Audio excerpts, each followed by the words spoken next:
Hi everyone, my name is Sumit Bhardwaj and I welcome you to this part 2 effective goal setting video.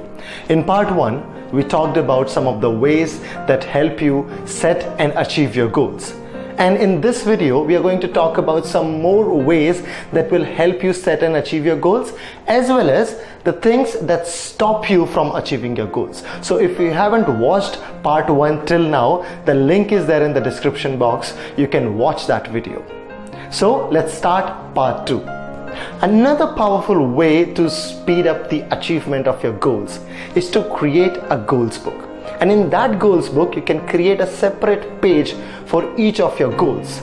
Write the goal at the top of the page and then illustrate that goal with the pictures, words, phrases that you actually cut from either magazines, catalogs, or travel brochures that actually depict your goal in an already achieved state.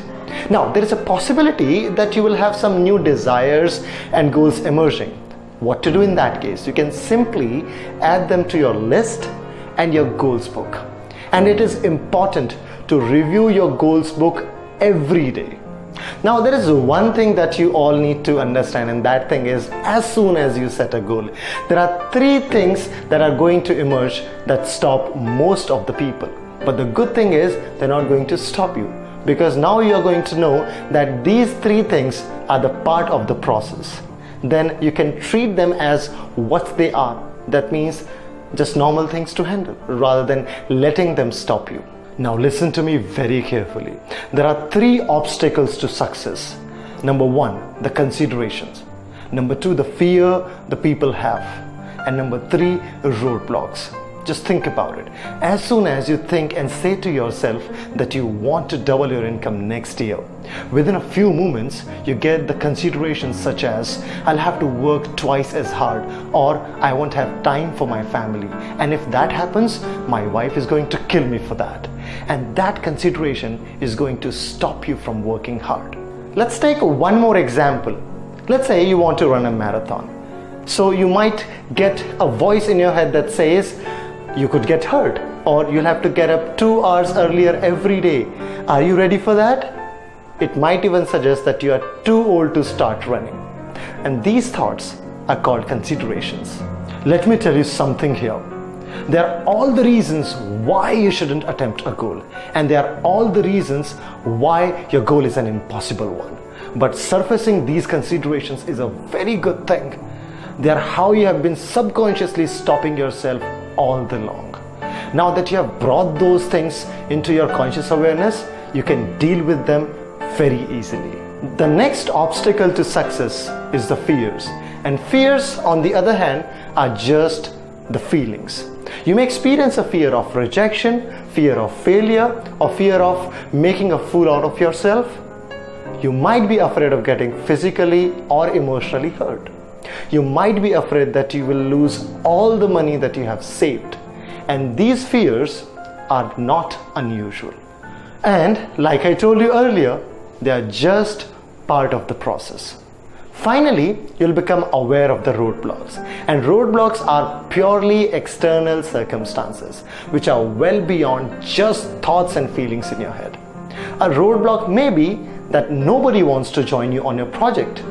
A roadblock might be that you don't have all the money you need to move forward. Perhaps you need other investors to invest on your project. And when these considerations, fears, and roadblocks come up, most people see them as a stop sign.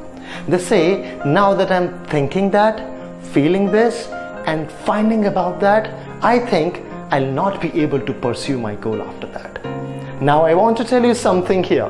Do not see the considerations, fears, and roadblocks as a stop sign, but rather see them as a normal part of the process that will always appear, be it anything and any goal. Let's take one more example. When you remodel your kitchen, you resign yourself to a little dust and disturbance as a part of the price you will have to pay. You simply learn to deal with it. Similarly, in case of considerations, fears, and roadblocks, you just learn to deal with them.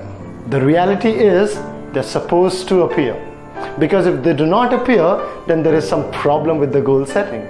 It means you haven't set a goal that is big enough to stretch you and grow you. And this is something that we have already discussed in part 1. It means there is no potential for self-development.